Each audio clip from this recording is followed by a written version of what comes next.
gratitude is a beautiful example of long-term strategy over instant gratification, because the thing is that when you express gratitude, you do feel a little bit better, but generally it doesn't make you feel euphoric, ecstatic.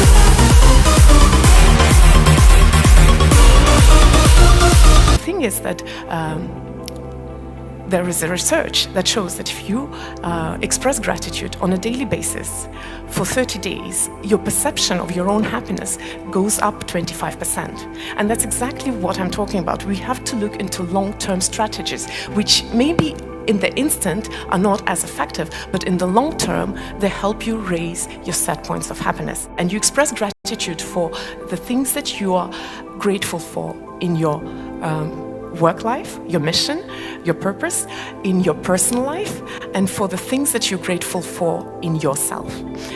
So this is the exercise we do on a daily basis to raise our set point of happiness. Another methodology which I really love is the idea of being present. And the idea here is that in reality, time is an illusion. There is no future, and there is no past.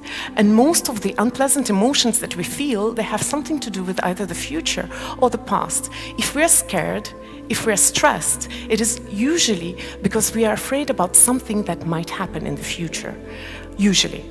And if we feel, let's say, resentment or anger, this kind of negative emotion is also usually rooted in the past.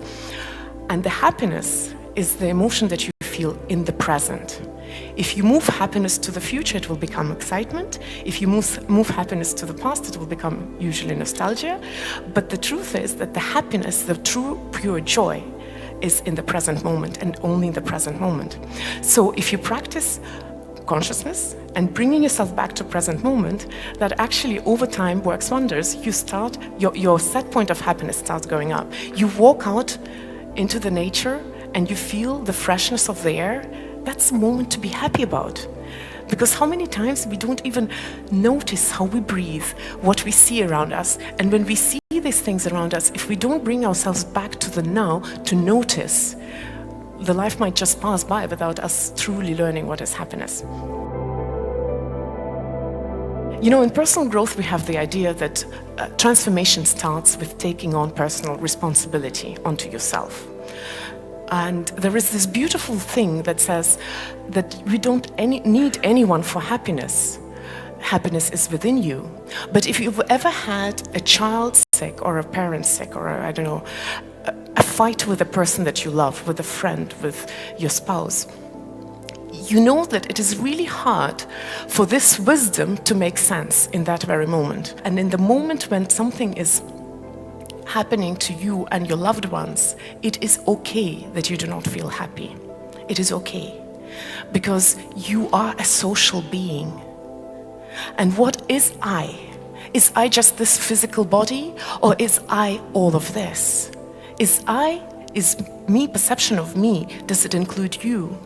Or does it only include me? So in that moment, I felt that yes, as long as I have myself, I'll be okay. But it is also okay to not feel so happy when something is wrong with a person who is really close to you. You have to surround yourself by people whom you love, whom you care about, who you are attached to, even though it means that sometimes you might be a little bit unhappy if something happens to them.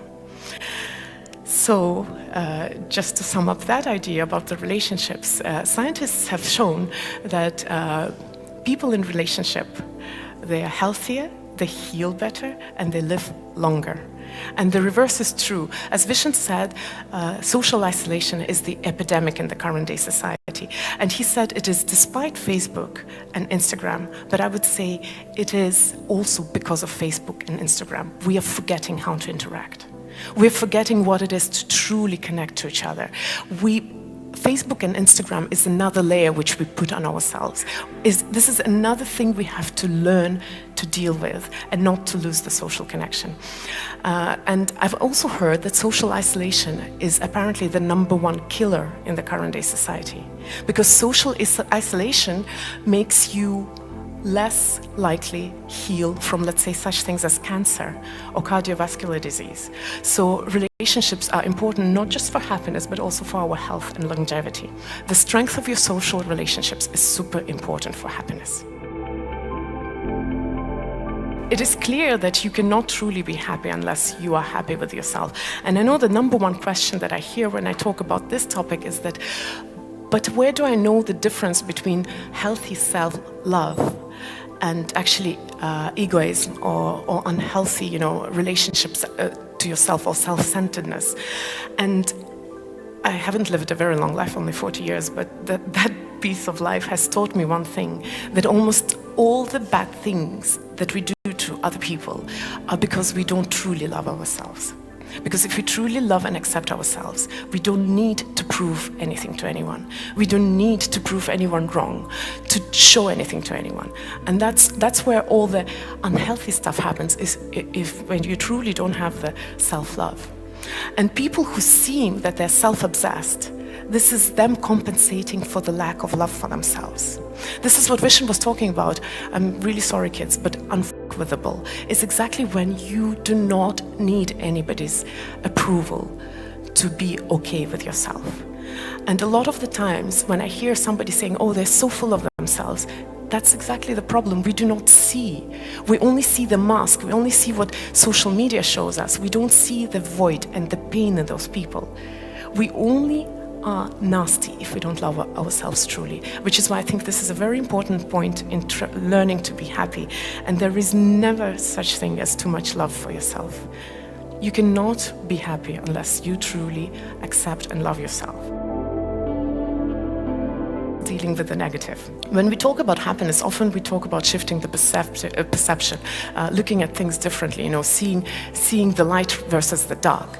But the truth is that there are both. There's light, there's dark. We were just talking about seasons in Estonia. I come from Malaysia, we don't have seasons there.